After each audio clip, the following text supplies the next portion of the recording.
এক বোমা বন্দুক এগুলো সব উদ্ধার হচ্ছে, কিন্তু এর মাঝখানেই কার্তুজ কাণ্ডে এবার তৃণমূলের যোগ পাওয়া যাচ্ছে। জীবনতলা থেকে ধৃত আসিফ ইকবাল গাজী, সে তৃণমূলের প্রাক্তন পঞ্চায়েত সদস্য, এবং ধৃত আব্দুল সেলিম গাজী, তার স্ত্রীও তৃণমূলের প্রাক্তন পঞ্চায়েত সদস্য। দুজনারই বাড়ি হাসনাবাদের মুরারিশা গ্রামে।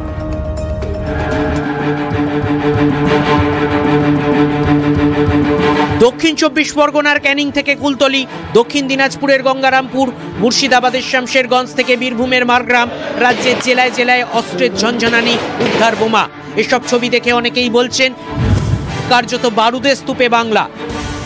দক্ষিণ 24 পরগনার কুলতলিতে আগ্নেয়াস্ত্র সহ গ্রেফতার দুই দুষ্কৃতী। গোপন সূত্রে খবর পেয়ে কুলতলির দেউলবাড়ি এলাকায় হানা দেয় পুলিশ। ডাকাতির উদ্দেশ্যে জড়ো হওয়া দুজনকে গ্রেফতার করলেও চম্পট দেয় বাকিরা। উদ্ধার একটি আগ্নেয়াস্ত্র ও 2 রাউন্ড কার্তুজ।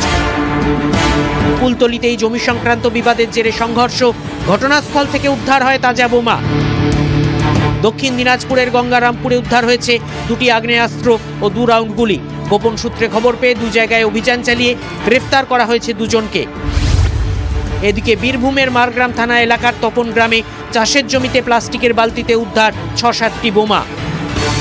বীরভূমেরই জামালপুরের একাধিক জায়গায় অভিযান চালিয়ে বোমা তৈরির প্রায় 4 কেজি মশলা উদ্ধার করেছে পুলিশ। পাশের জেলা মুর্শিদাবাদে উদ্ধার হয়েছে আগ্নেয়াস্ত্র। শামশেরগঞ্জ থেকে পুলিশের জালে ঝাড়খণ্ডের যুবক ধৃতের কাছ থেকে উদ্ধার হয়েছে একটি আগ্নেয়াস্ত্র, 2 রাউন্ড কার্তুজ। জেলায় জেলায় অস্ত্র উদ্ধার নিয়ে পুলিশের ভূমিকার সমালোচনা করেছেন খোদ বিধানসভার অধ্যক্ষ। স্টেপটি ঘুমোচ্ছিল এতদিন, আমাদের সকলের প্রিয় বিধায়ক তথা অধ্যক্ষ আমি তো মনে করি যে এটা পুলিশের ব্যর্থতা, যে তারা এই যে আমাদের এত আগ্নেয়াস্ত্র ঢুকে গেল কি করে, এটা তাদের দেখা উচিত। কোন রাজ্য থেকে আসছে, কিভাবে আছে, এটা তদন্ত করে দেখা অনেক আগে উচিত ছিল। যারা ধরা পড়লেন, কেন ধরা পড়লেন? কারণ তৃণমূলের 2 গোষ্ঠীতে লড়াই হচ্ছে, তাহলে কেউ ধরা পড়তেন না। যারা ধরা পড়লেন তারা তৃণমূলের পঞ্চায়েত সদস্য এবং পঞ্চায়েত সদস্যের স্বামী। তৃণমূল মানে বেআইনি কারবারের ব্যবস্থা। তারা তাদের বৈধ ব্যবসার আড়ালে তাদের মধ্যে কোনো একটা চক্র এই অবৈধ অস্ত্র, অবৈধ কার্তুজ দুষ্কৃতীদের জন্য পাচার করছে। এটা কে ধরেছে? পুলিশ ধরেছে। কে ধরেছে? গোয়েন্দারা জানতে পেরেছেন। অ্যাকশনকে নিয়েছে পুলিশ, তল্লাশিকে করেছে পুলিশ, অ্যারেস্টকে করেছে পুলিশ। ফলে এটা একটা অপরাধের চক্র, এর সঙ্গে রাজনীতির কোনো সম্পর্ক নেই। এবং রাজ্য পুলিশ, কলকাতা পুলিশ এরা অত্যন্ত দক্ষতার সঙ্গে এই কাজটা করেছে। রাজ্যের দিকে দিকে যখন মুড়িমুড়কির মতো বোমা বন্দুক উদ্ধার হচ্ছে, তখন জীবনতলায় কার্তুজ উদ্ধারে তৃণমূলের চোখ সামনে এলো। জীবনতলা থেকে ধৃত আসিফ ইকবাল গাজী ও আব্দুল সেলিম গাজী দুজনেই তৃণমূল কর্মী বলে পরিচিত।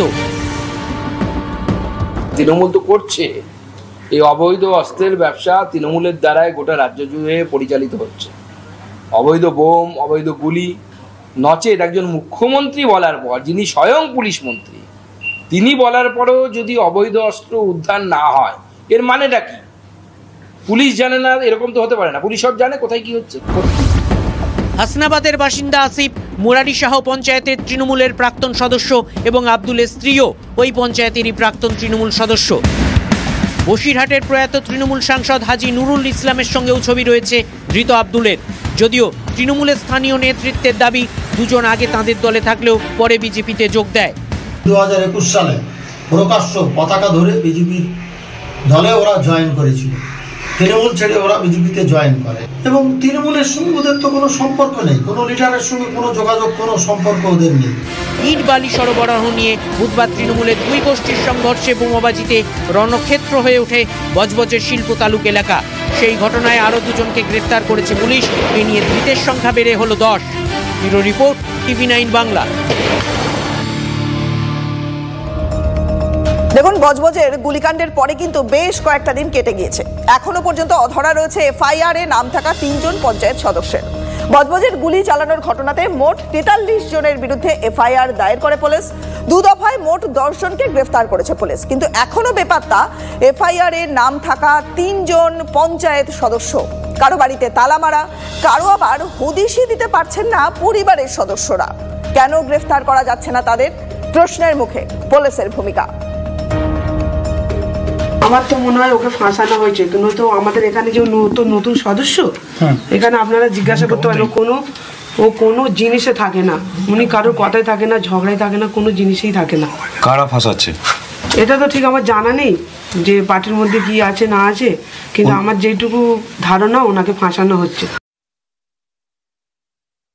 অ্যাকচুয়ালি আমরা জানতামই না, পুলিশ হঠাৎ করে এলো বাড়িতে, কি হয়েছে স্যার? হ্যাঁ, না ছোটোর বাড়ি কোথায়? ছোটো কে? আমার ছোটো ভাই। হ্যাঁ আসলাম।